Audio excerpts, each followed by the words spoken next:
Il aura fallu des années de répétition, des années de relations douloureuses, des années de silence intérieur, pour que Marc et Amélie comprennent une chose essentielle.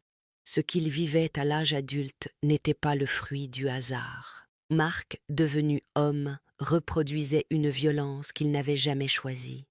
Il ne faisait que rejouer ce qu'il avait appris dans l'enfance. La colère, la domination, la peur. Il battait parce qu'il avait été battu. Il contrôlait parce qu'il avait été contrôlé. Et surtout, il portait en lui une colère immense contre sa mère, une colère silencieuse, inconsciente. Il lui en voulait de ne pas l'avoir protégée, de ne pas être parti, de l'avoir laissée seule face à la violence. Cette colère n'était pas vraiment dirigée contre elle. Elle venait de plus loin. Marc ne détestait ni son épouse ni ses filles.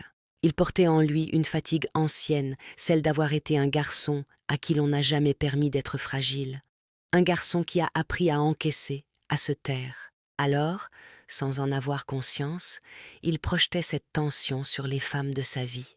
Il n'a eu que 3 filles, comme si la vie lui proposait un miroir permanent. Peut-être qu'au fond, une croyance silencieuse s'était installée. Être un garçon, c'est porter un poids invisible. Et ce poids, il ne l'avait jamais déposé. À suivre dans la seconde partie.